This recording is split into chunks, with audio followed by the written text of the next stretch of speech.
privilege to be with you today, Grant, and I've looked forward to this day, and we've had some extraordinary times together.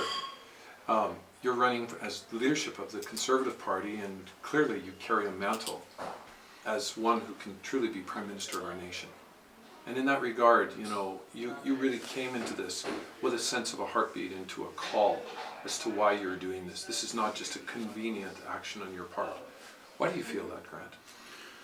Well, I think there's been a sense of a kind of a building head of steam, or a building storm, because we all have our sensitivities as human beings, whether it's in the arts or whether it's culinary skills. We can taste, we can smell better than other people perhaps in some areas. And I think for me, I have a really keen sense of justice.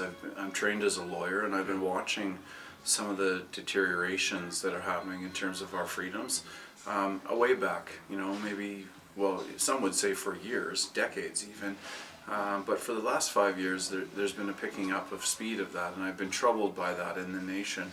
And then that's been validated in this last 2 years as I've watched what's happened in Canada with the COVID response, and this realization that there is a fundamental departure from our understanding of our civil liberties that are enshrined in our Charter of Rights and Freedoms, and that the government's response now is virtually to ignore or bypass or do end runs around legal principles that our country's been built on.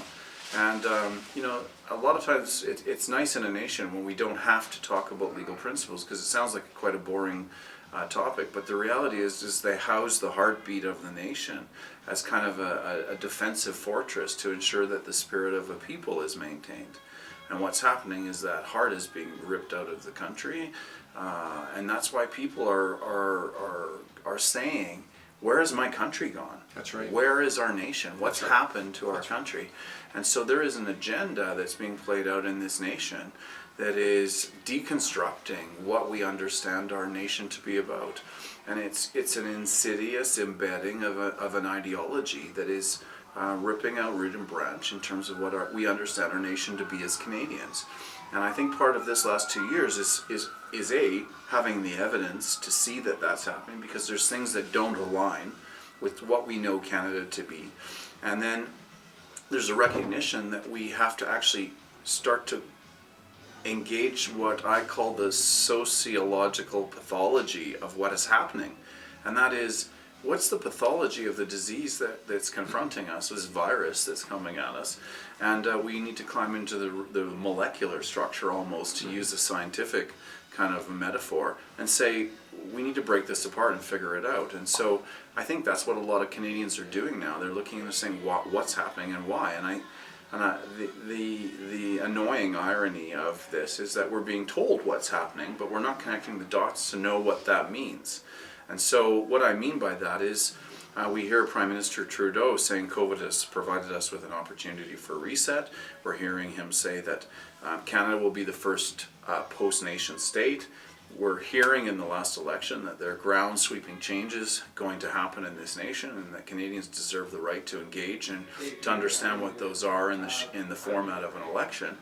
And we're being told that these changes are happening, but we don't necessarily see exactly what that means in application and practice until after it's done, and we're not having the conversations.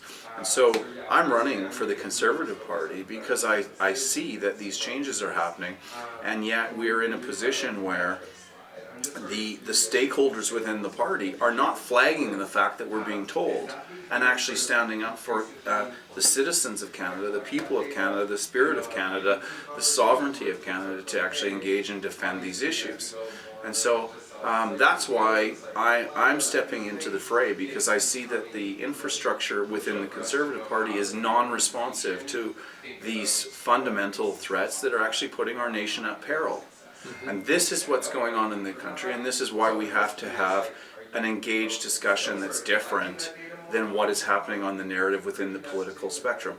What we don't need right now, everybody needs more money, but a discussion about money or lower taxes is not why the truckers went to Ottawa to engage freedom.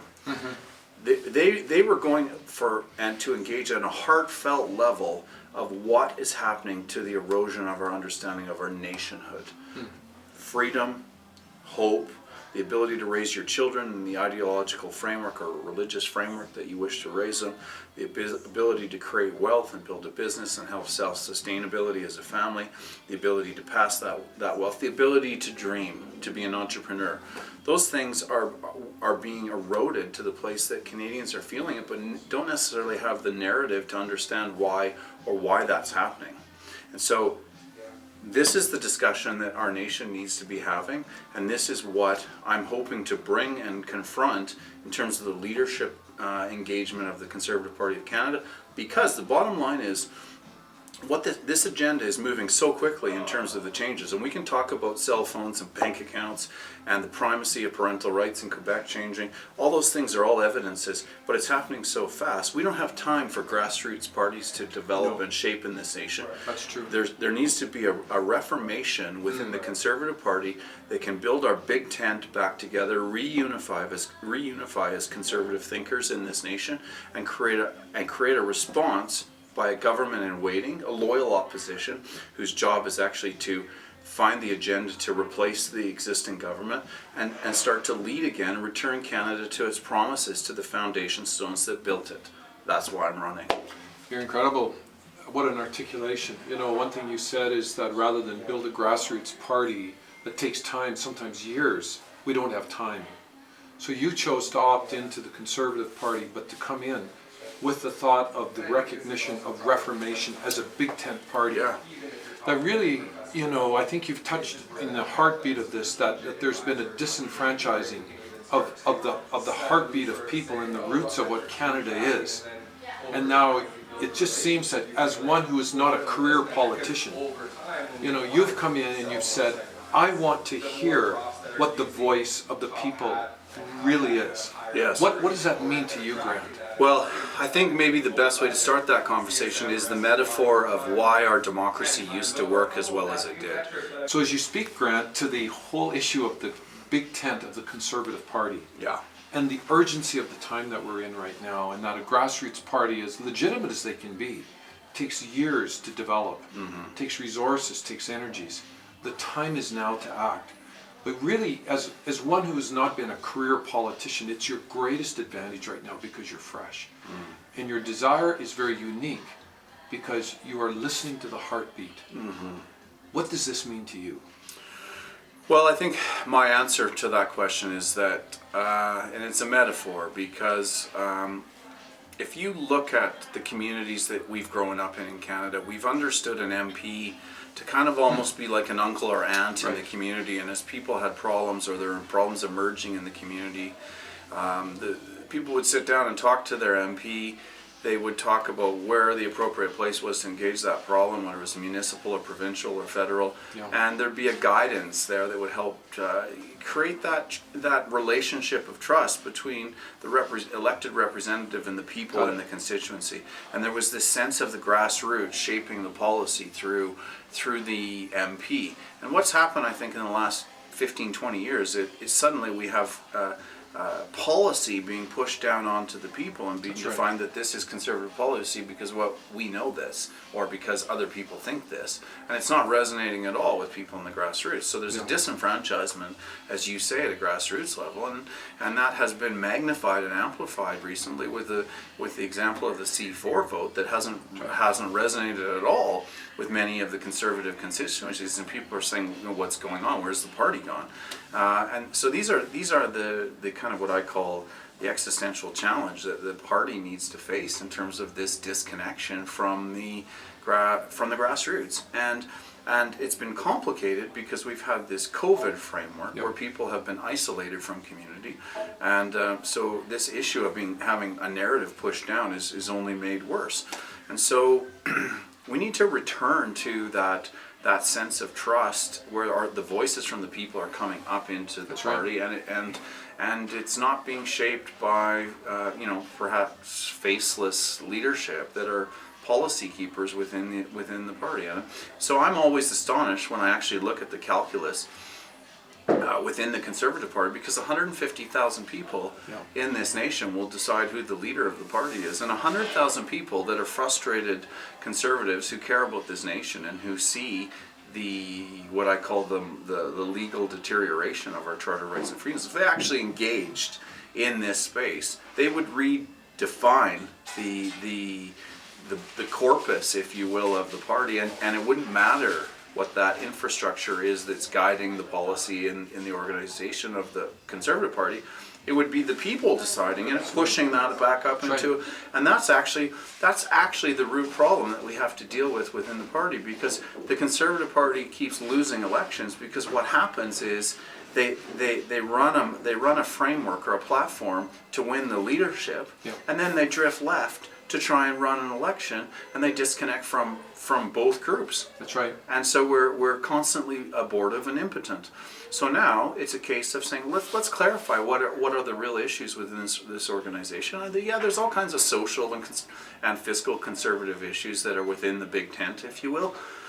But when you look at what we need to do as a party in light of where we're going in relation to the peril that the nation's in, given our sovereignty, given this change in this ideological infrastructure that I call the new social contract, we think we can harmonize and find a way to set aside those issues that can divide. We can kind of neutralize those and aggregate and gather around the issues that will actually drive us together as a people with a standard that represents what conservatism is. Someone asked me recently, why does conservatism seem to be so stale or so mundane? And I said, I think part of the problem is that we don't talk about the fact that conservatives are actually the classic liberals, in the sense of the Western Enlightenment relating to the liberty of the individual, small government, personal freedom, and the ability to create wealth through free enterprise. We're actually the true liberals. The Liberal Party are actually socialists.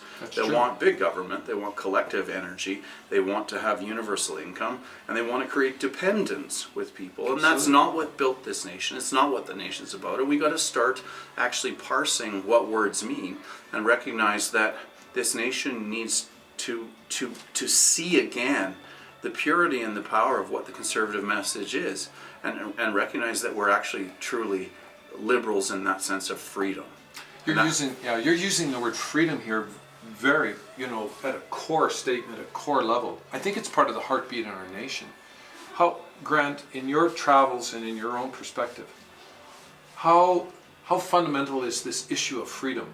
How fundamental is this issue of democracy, as we know that the political people represent the heartbeat of their constituents?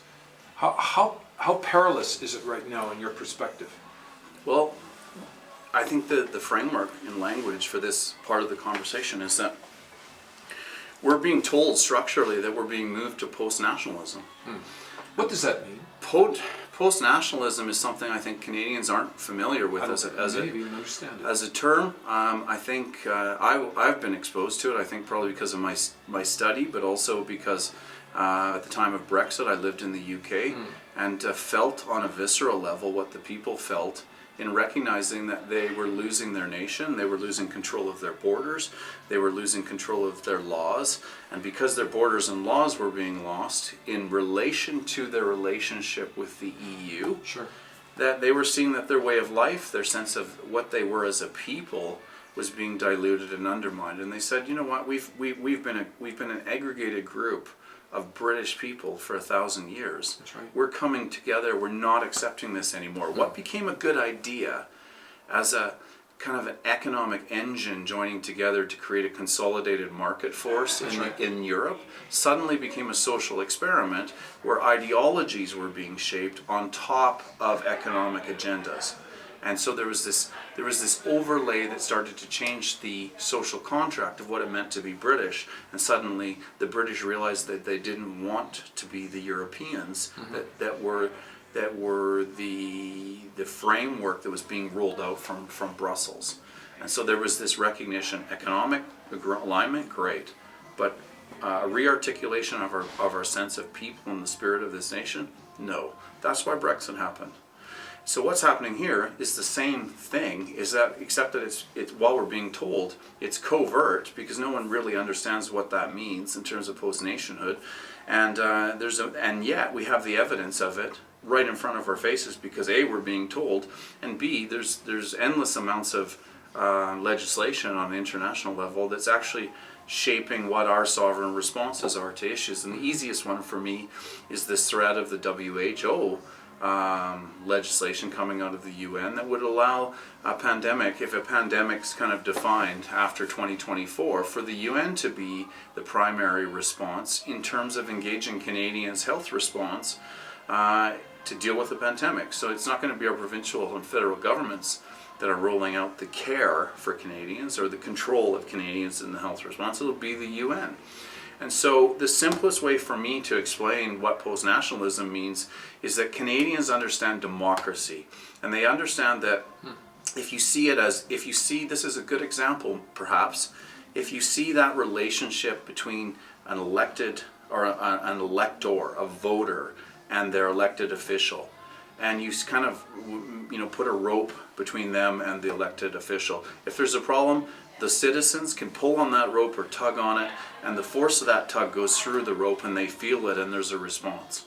If we move away from democracy to a post-nationalistic governance model, we move to a place where that rope is so long between the electorate, the people, and the governor who makes the policy, that even if everyone pulls and tugs on that rope, the rope is so big, so heavy, and so long that the force of that tug is never felt on the other end, and it's irrelevant. And that's what post-nationalism is. And this is why this conversation about our sovereignty as a nation, that notion of what is containing our understanding of one people, one blood, one nation together in this land that we've been blessed with. And that's why we need to contend for our sovereignty. We need to be aware of what I call very ominous and malevolent forces to take us away from that by confusion or disorientation. How big of a threat is it? I think we're in peril. I think we're in acute peril. I think the changes are happening radically quickly, and I think that we need to engage and have this discussion now. The biggest problem that Canada has, people ask me, what do you think the biggest problem that Canada has? I tend to say the second biggest problem is this notion of our sovereignty and what's going on with post-nationalism. The biggest threat that we have is that we're not awake to our threats. That's right, we're asleep. We're asleep. And there are people waking up, but the fact is we're being told, we have models of what globalism means in relation to other forms of governance. We see debt bondage happening around the world. And in fact, that's part of the issue that concerns me in this country is, how's our debt going to be resolved? But on this ideological kind of sociological framework that we're talking about now, our biggest threat is that we don't realize the peril that we're in. And there's an agenda, I call it a new social contract being deployed,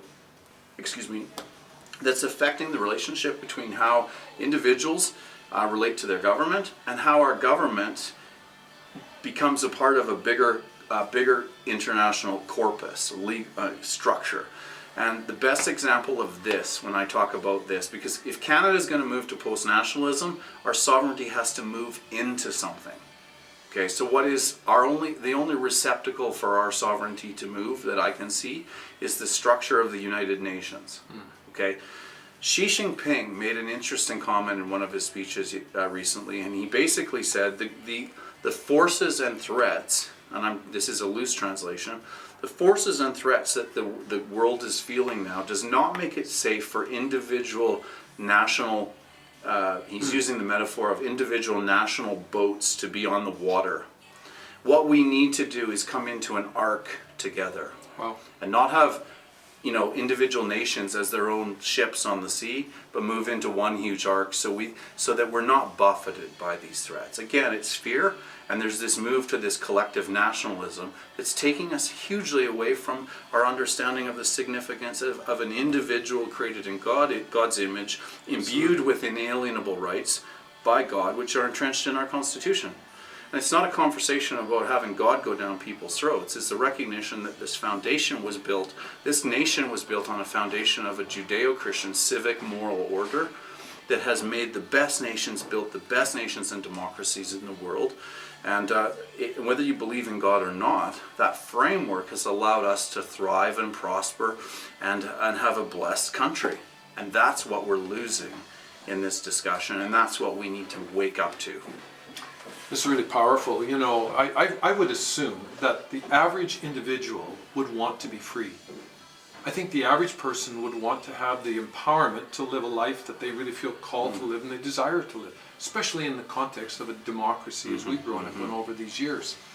What we have seen is an incredible manipulation of the mind of people through fear to cause them to enter into a whole openness or just a sleep to let other people at higher and higher levels, even globalistic levels, now make the decisions for them and to pretend to think that they're going to be better off. It's a complete misrepresentation and a lie.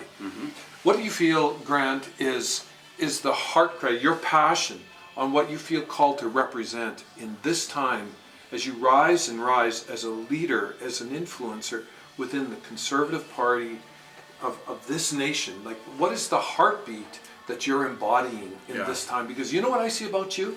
You're not coming and telling the people what you're running for, trying to convince them that, you know, this is, you know, elect me because I'm a wonderful person. You know, I've got all of these credentials. I've got all of this experience. I've got this worldview. I see you coming at it very differently, even in terms of the debates, where here you are and you're allowing very intense debates to happen.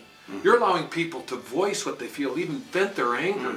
Because what you're doing is you're wanting to draw out the heart, because it just seems to me that what you're in search of is truth and true government at the very core. And even that is a reformation in the day that we live in. I don't know, I'm not trying to say the words, but what seems to be the passion that drives you and that you're being called to represent at this time? Well, I think that the best answer for that is that I had a conversation with a retired military officer on the plane, and we were just talking about the changes in Canada and then this discussion about Canada training foreign troops, and it was chitter chatter on a plane, and he said, you know, if Canada was ever invaded or overrun by foreign armies, he said there'd be Canadian veterans coming back to Canada from all over the world to defend the nation,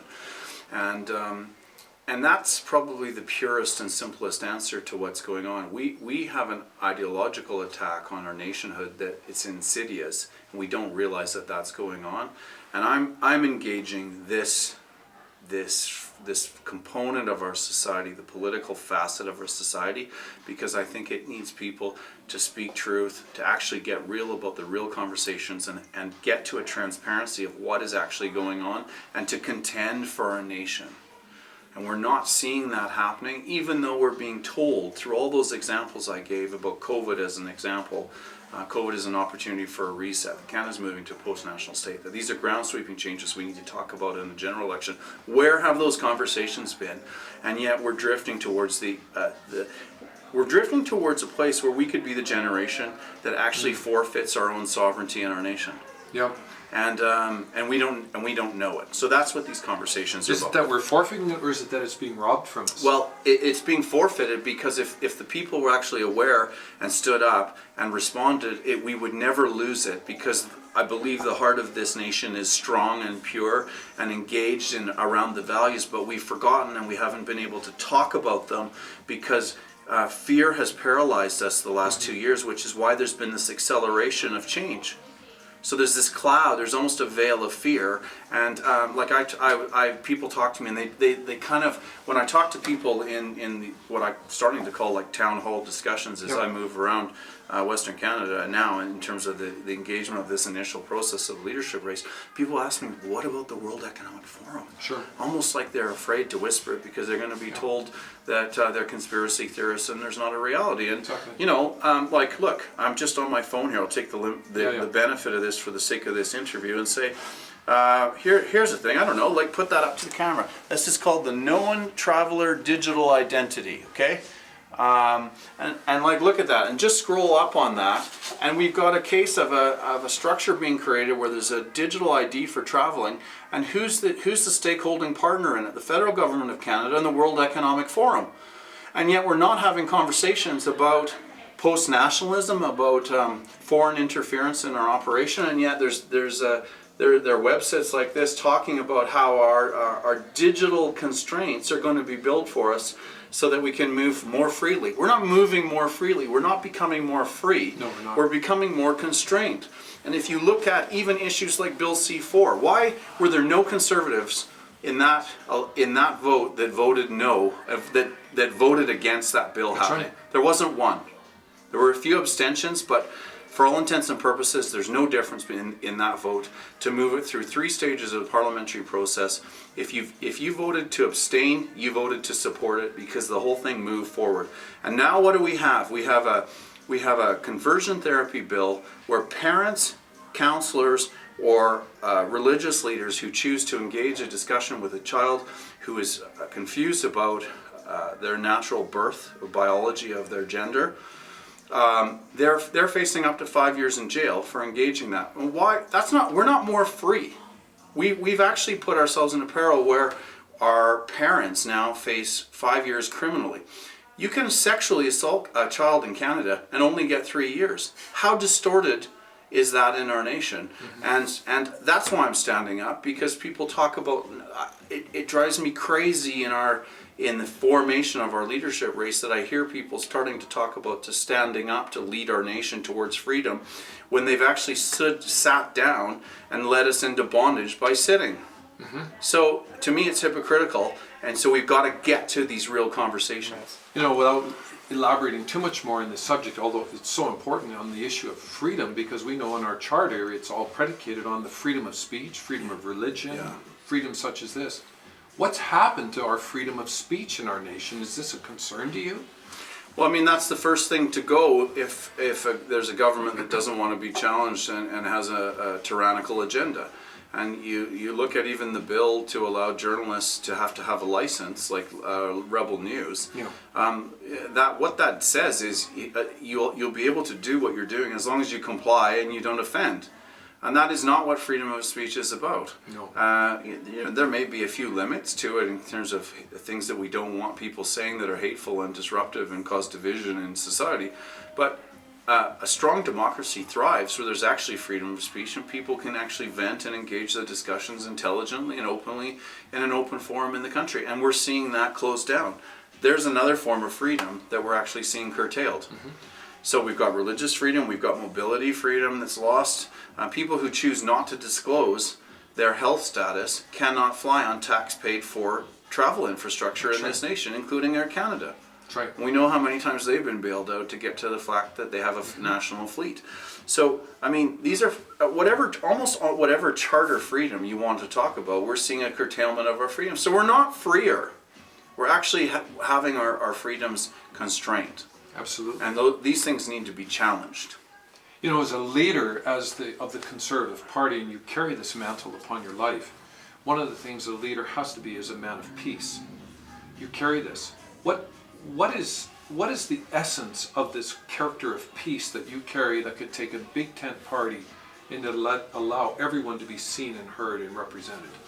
Well, I mean, I suppose the principles of finding commonality or an aggregation of alignment of purpose I discovered when I was a litigator, and I realized that the most polarized parties have common ground somewhere within their litigation framework, and the things that polarize them, those negative things, those things that they are offended over or have been violated on, if those can be diminished and you can amplify the things that cause alignment in terms of moving forward with life or finding an amount that it creates a settlement, you actually start to build a consensus. And I think within the Conservative Party of Canada, that's exactly what we need to do. But true peace is not about peacekeeping, it's about peacemaking. Yeah. And in order to actually move to a place where peace is made, you have to be able to have the honest, intelligent conversations about truth, so that there's an accountability and a transparency to the fact that the real issues had actually been aired and not brushed under the carpet. And I think that that's what we need to do within the Conservative Party. We need to get back to our big tent perspective. We need to recognize that we need to create an aligned strategy within the party that will put the party back in power and allow some of these things that do divide, and some of the social conservative issues that do divide, to be engaged at a policy discussion within the party, and let that become a discussion that's driven not in the media and not by isolating individuals or seeking to label individuals. Have it as a polity discussion inside the party and see if it comes up from the grassroots. You strike me as a reformer, but in the most unusual way. Because normally we think of reformers as somebody coming in from left field somewhere there with a unique ideology or view, and now trying to perpetrate this and grow it. You represent, to me, a reformer that's bringing people back to some very core values, i.e. becoming seekers of truth, understanding what core government is. You know, this is very interesting in today's world, because today when we look at a politician, we wonder, well, you mean, who's really bought him? Who's really influenced him? We look at what is their ideological perspective now that they're trying to impose upon people. You seem to be very different, because you seem to be defining yourself not as this select, ideological individual, but as one who really is passionate about the heartbeat of the people. This seems very unusual in this day. Like, what called you to be this kind of reformer in this way? Well, people aren't just wondering about whether you're bought. They're actually angry, frustrated, and asking me directly, how do we know that we can trust you, and how do we know you're not bought? And my answer is, well, we're having very real conversations, and we do have viscerally real conversations when we have these meetings. And I just look at them in the eye. I said, I have these, so I can stand in front of you, and you can look me in the eye, and you can assess and discern whether you're going to trust me or not. And that's ultimately the issue. I think the other piece is that I'm not trying to sell politics.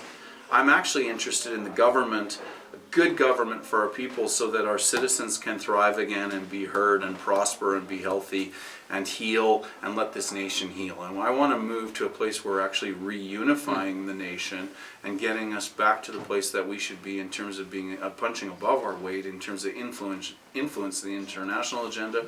We're a country that has had great success in terms of making peace and helping other nations make peace. We're a country that is a country that has been effective in healing conflicts in nations, and we need to return there, but we need to get our own backyard in order. And this notion of politics versus government is a very big decision, very big issue, and we need to talk about that, and that's why I'm not trying to hustle politics, and that's why really if I'm elected leader of the Conservative Party, my national agenda is going to have the same simplicity and purity in terms of moving forward to a discussion with the electorate of Canada to actually say, what do we want to get back? What was Canada's dream?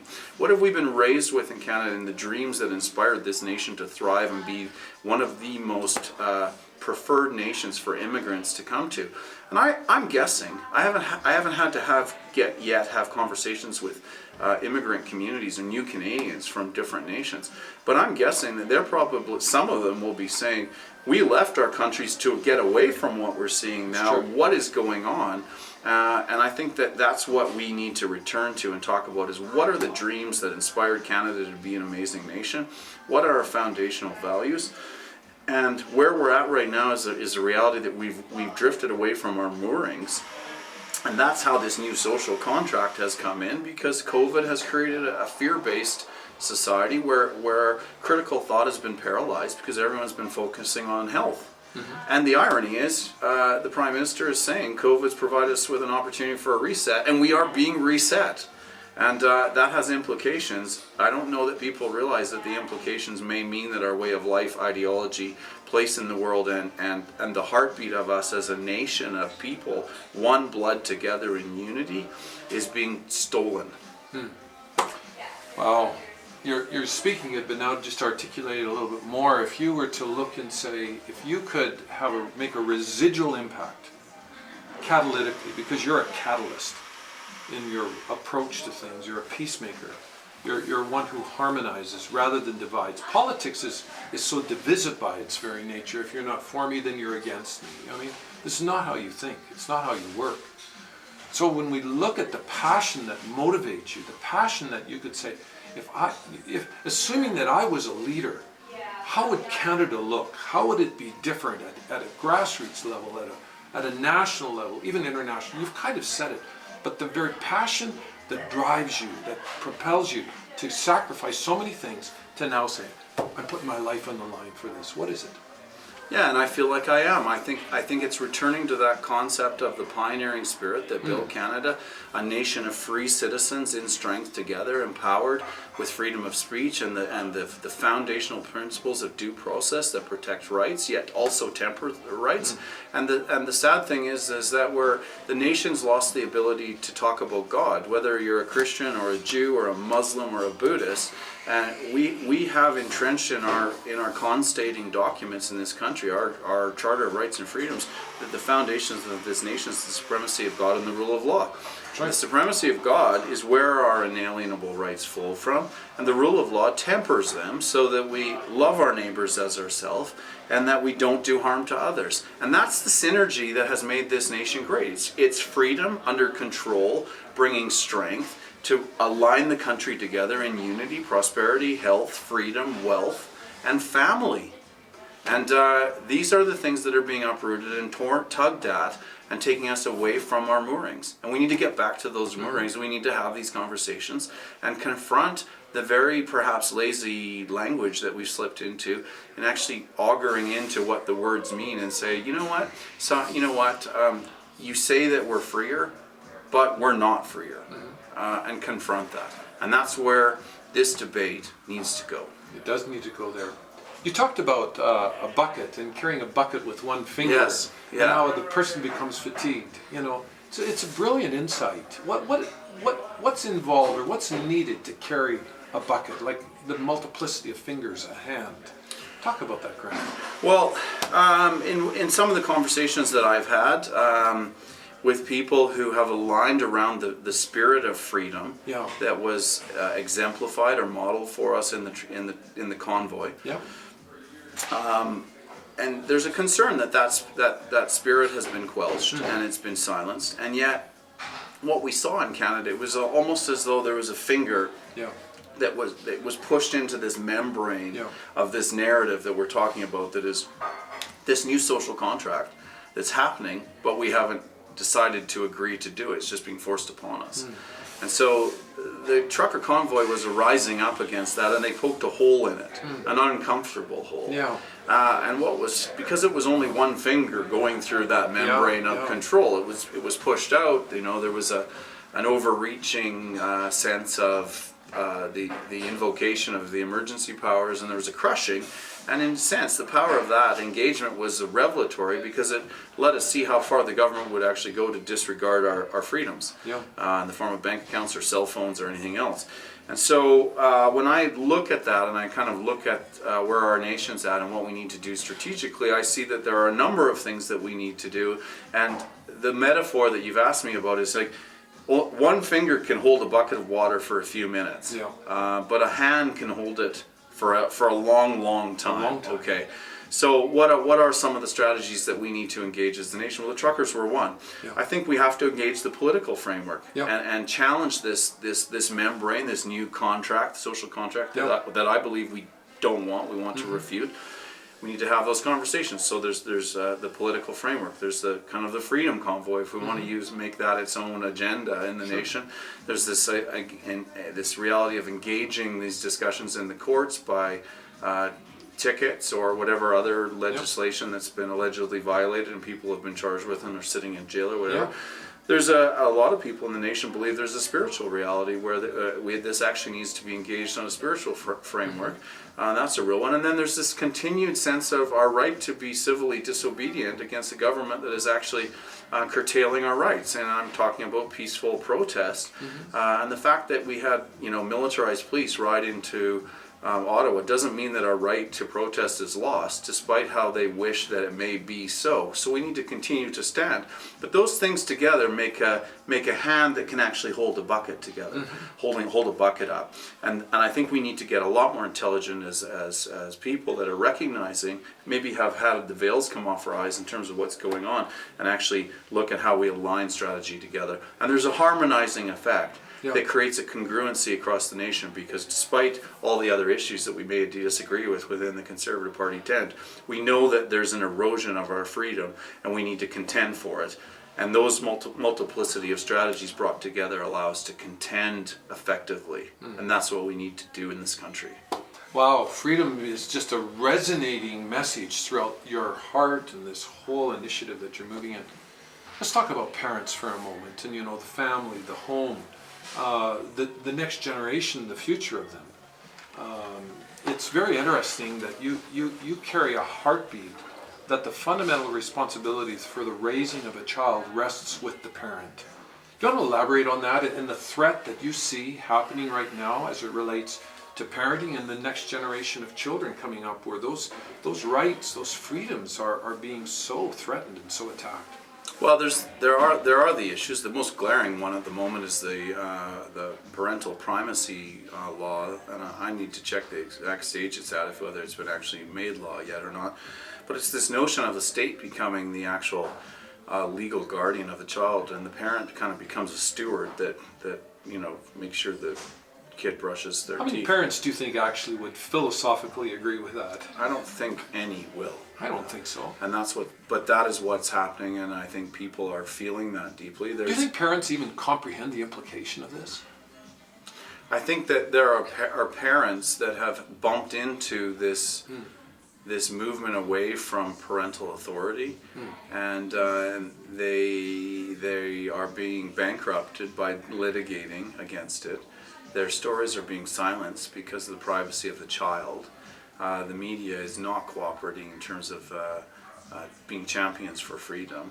And so there's a curtailment of what is actually going on in these test cases that are being challenged across the nation. And in fact, the doctors or the psychologists that are being used to give expert evidences in these cases, my understanding is, are being protected as well, and their names blocked. So there's no opportunity to really challenge this narrative effectively in the nation. So, I mean, even in discussions that I've had with people that I know that are principals of schools, if a child comes forward and indicates that perhaps there's a sexual orientation or confusion issue in terms of their birth gender, that's something that is not told to the parents. It's maintained within the school, almost in a de facto guardianship way. And there can be a strategy of engagement to counsel, nurture that child in terms of orientating them away from their natural gender, without the parents knowing. Yeah, that's so sad. So these are the kinds of erosion. That's one context that happens in. The other one is this very obvious primacy law. And speaking with people from Quebec, I can see their anxiety. Even if they don't have children, they know that it's wrong. So this notion of freedom of thought and belief and freedom of religion is embedded within our charter rights, are embedded within this understanding of parental authority. And we seriously need to contend and contest this, because that's a fundamental facet of what our society is about, is being able to raise our children and orientate them ideologically and spiritually in the way that we feel that they should go. And that needs to be challenged, absolutely, fundamentally. On behalf of millions of Canadian parents and families, I'm sure the resonating word is thank you. Thank you for your boldness to stand up and just speak what is the heart of parents. I think that's part of the courage that you represent, is that you are the voice to many people who feel voiceless, who are unseen and unheard, that represent the very essence of this nation, and where they just feel suppressed, they feel pushed down, they feel silenced in what's happening, and yet within this, you have chosen to rise up and to represent these people in truth. And I'm sure that everywhere, as people hear this, they're just saying, Grant, thank you. Thank you for doing this. Let's go to another thought. Can I just respond to that and say, that is what I'm doing. I'm doing this really as a free citizen of Canada. Yes, you are. And I want to see other free citizens engage in this discussion. But it's not just a case of saying, well, oh, here's a person that's prepared to do this. It's actually a case of recognizing that the reason that we're here is because we've had 50 or 60 years of essentially being able to trust our governments, and it hasn't really mattered whether it's a conservative or a liberal government. Now we're in a pickle, and we actually need our citizenry to engage in the political process. And it's not just about saying, hurrah, it's like one person doing the work. I'm calling all Canadians to recognize that 150,000 people in this nation will decide who the next leader of the Conservative Party is. And the next leader of the Conservative Party will steward the policy framework that will move us into an election and will shape our nation for the next generation. And we need people to be engaged. I'd love to see 100,000 people join the Conservative Party to actually start to have this conversation, and you can vote for whoever you want. It's not about a call to a vote for Grant. It's a call of actually engaging in the definition of what our country's going to look like, what our polity is going to look like in this nation, and be accountable for it. Because the reason we're here is because we've sat on our hands, and it's time to catalyze and activate. So get a membership, vote. Yep. If you like what you're hearing from me, I am in a position in this leadership process that the conversation will stop on April 29th if I don't get my resources in. And that's not a pitch for money, although it is, because this conversation stops if I don't meet the deadline. So we really need to catalyze and activate, and if we care about our nation, we are free citizens that are resonating with this conversation, the spirit of what Canada's about, freedom, etc., etc., etc., all these pieces. Then you need to do something about it and actually allow someone like me or other people, if you resonate with their message, to have a platform to champion our country for us. Not special interests, not special corporations, for the people. No WEF, for Canadians. And that's what this is about. That is what it's about, and that's what you're living for, and that's what you're giving your very essence to, and we really commend you on this. I believe Canadians everywhere, you're just having to be seen and heard. That's all it boils down to at this stage, is can you just be seen and heard for who you are. In a sense, you represent a very novel form of leadership, but the one that people have always wanted, Thank you. Let's go to a different angle on this. We have watched federal government and governments in many places regard money as something that, like toilet paper, like millions and billions of dollars just being indiscriminately spent, given away. We have watched, to our dismay and at times horror, politicians stand up and offer the most phenomenal benefits to people if you'll just vote me in, at the peril of billions of dollars of debt upon the people and the backs of people. To me, it's one of the most illegitimate and fraudulent uses of money to virtually buy votes. And, there's examples of that everywhere. Yeah. In the other sense, though, just in terms of government itself, where do you stand on the use of the fiscal means of this nation? Debt, indiscriminate debt, uncontrolled debt. How do you move a country into financial stability? Taxation, big issues. What are your thoughts on this, Grant? Well, my biggest concern is that I hear the Liberal government almost being flippant about the fact that we have a terrible balance sheet in the nation. Yeah. The debt is outrageous. I think it's beyond any ratio of debt that we've ever seen in this nation. Pressing forward to our grandchildren, responsibility to actually pay for it. Yeah, we haven't had a war. So that is a real issue. We all know that if we don't pay our mortgages or we accumulate too much debt in terms of our debt to service ratios, that at some point the music stops. And the problem is in Canada that I think we're not far away from that. Yep. We can talk about this in terms of inflation, which I'd like to move to in a second if we can, but there's some interesting trends on the international level that really concern me, because All of our fiat currencies are linked in a sense in relation to the basket of currencies that we know that the world operates on. We've had the preeminency of the US dollar That's right. as the oil reserve currency, and yet we have a trend now in Europe where Russia is now trading its energy in rubles That's right. and gold. That's right. And that's going to put a lot of pressure on the US dollar and It the will. fiat currency basket, especially if we see the governments in the Middle East take a similar move. Absolutely. And how long can the US dollar be sustainable with the printing of its debt? That's right. So I do have a real concern that there may be a scenario created that the fiat currency may be corrupted, or the credibility of it may be corrupted. And we may have to look again at our economic infrastructure. And if that day comes, I think we actually need to seriously look at returning to a gold standard in Canada and getting our gold back.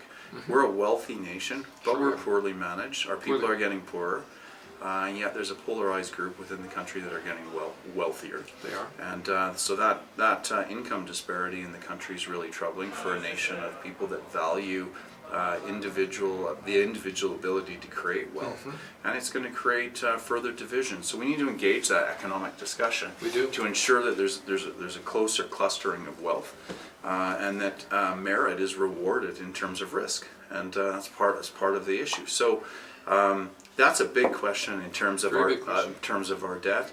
And I'm not sure that it's as simple just as how do you do that in Canada, because we are a part of a global trade We are. infrastructure, and those are other outside forces that will affect our currency. But I think the beginning of the answer is start to care for Canadians by ensuring that we're not getting poorer because we're not selling our resources or the things that we can sell. We need to get rid of the carbon tax. Canada has 1.6% contribution of carbon. There's no calculation made for the sump that Canada is in terms of absorbing carbon. I mean, we have like 1 trillion acres of trees, but no one counts that in the calculation. And we're paying more to create a green agenda globally, and yet you have 1.3 billion Chinese and Indians that aren't paying. They're signed on to the Paris Treaty, and we are, and it's ludicrous. Canadians are getting poorer. Canadian families are hurting. Inflation's killing us. Absolutely. And yet we're trying to fulfill this green agenda that could be better fulfilled by innovative technology that actually Absolutely. engages reductions of carbon or responsible deployment of energy. Absolutely. So we need to do that. We need to add value added. We need to get pipelines working, so we're actually Absolutely. getting routes to market for our energy. We need to create value added mechanisms in terms of even distilleries. Like, why are we selling our materials at a discount because we don't refine them? There are a lot of discussions there, and that's across the board in our nation. And if you look at what's happening with food production now internationally, we are facing real food supply issues, but because of poor government policy or dysfunctional government policy in relation to food production. You look at what's happened in Ukraine now. There's a season of planting that's missed. That's a major wheat basket in terms of the world. And we are going to have food pressures. Canada should be viewing its food as part of its agricultural security, as part of a national asset. We need to look at our nation and look at it differently than rather just granting aid, but being effective in stewarding our wealth and helping the nations that are ideologically aligned, or the ones that we choose to benefit if there's real need.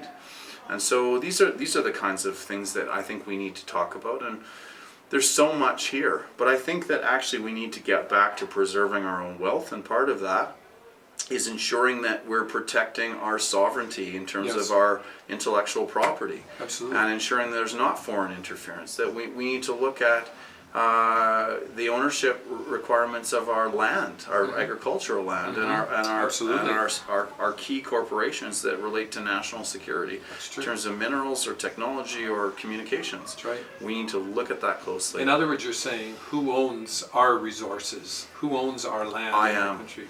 Because that needs to be stewarded for Canadians and for the posterity of Canadians as well, Absolutely. future generations. One of the ways of taking over a country is not through bullets and through missiles. It's you take it over internally by buying the country itself, right? Yeah, and if someone's listening to this interview and I think that they're alarmist, or if they think that I'm alarmist, I challenge them to go online, listen to David McGinty's report a government report on foreign interference in Canada. It was Sure. published in 2019, and it's astonishing what's being said, and it's staggering that that report is coming out and being commented upon by a Liberal MP, and there hasn't been a hue and cry raised up in the nation. Well, we know why there isn't, but the fact that it's there and we're not responding to it as a nation is negligent. Yeah. We need to start to respond to those threats. I want to speak to the issue of the unification of Canada,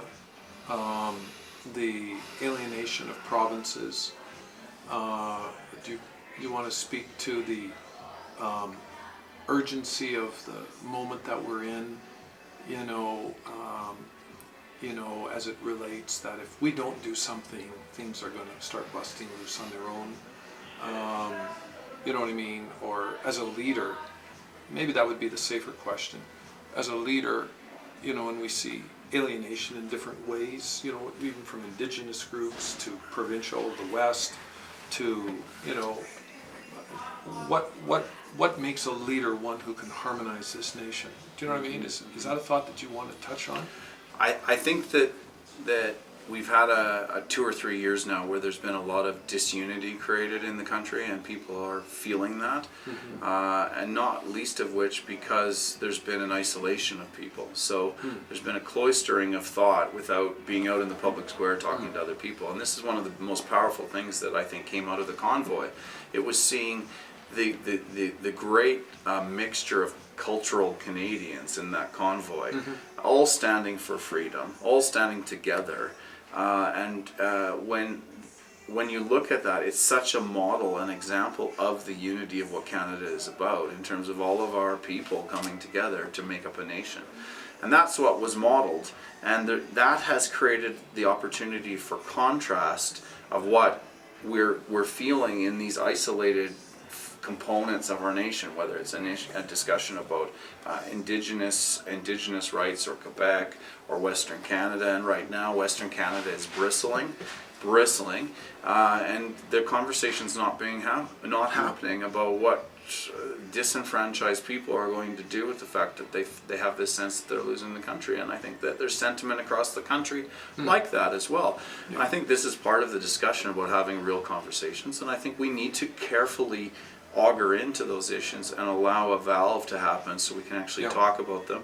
And when we do that, we're going to be talking about things like equalization payments and electoral reform. So there's a harmonization of the political powers, so that when there's an election in Canada, no one watches after Manitoba because it's already decided. And we've got to look at a structure for the cohesion of this nation that isn't based on a voting model from our Constitution in terms of Upper and Lower Canada. Yeah. We need to move to a more modern Canada. I am a federalist. I want to see the country stay together. I think we're stronger together. But I think one of the big issues, even in Alberta, is this talk about separation, and it's real.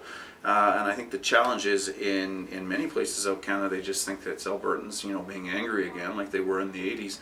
I think it's much more than that now, and I think it's naive to think that that's the case. But I prefer to have that conversation and actually returning to what I understood Section 92 of the Constitution of our nation says, and that's empowered provinces that are self-determined in the sense that they're within the corpus of Canada, but functioning in the way that they want to function as a province. And we've had an overreach of the federal government for too long, and it's creating a homogenization in terms of our provinces and the unique characteristics and the rich characteristics that we celebrate as a nation. And we don't want to see that homogenization. No. We want to see people to be able to live and pick their province, and that's why our movement policy within the Charter of Rights and Freedoms is so great. Is you can pick where you want to live and be a Canadian. That's right. And so we don't want the duplication of everything to be the same across the country, and that's why I don't like discussions about separation, because stronger together. But I think we should have conversations of self-determination of provinces within the federal construct. I think that's a great way to look at the Canada that people wish to see. The other issue is equalization payments. We want to have a Canada that's rising together, but we don't want to incentivize inefficiency in other provinces where they don't actually have to create the ecosystem for economic prosperity in their own nation. We don't want dependency. We do want to nurture and create strength, though, and I think that's how we need to look at how we deploy our resources in equalization payments and build all of Canada together, but not subsidize a passive economic agenda. Not at all. Or no agenda. Exactly. Yeah. That's excellent, Grant. Last thought. As people look to you and say, I'll walk with you as a leader of our party and of our nation, what would you say back to those people that you would be to them and that you would give your life to them for? What would you say to them? I'm here because I'm doing this because I think our country's in peril. And I think we're facing an existential threat, and I think we need people that are prepared to rise up, serve Canadians, and champion the challenge to return us to our promises, the promise of the nation, get us back to the moorings that built this nation, the foundation stones that structured and set our nation in order and made it the aspiration of the world to come here to live. And we're losing that, and we need to contend and fight to get that back. We need to harmonize and bring our people back together, and that's what we need to do. We need to move beyond the divisions. We need to be one people as one blood in one nation, and set aside all these special interests and reforge this nation for the next generation. That's what I'm doing. Thank you, Grant.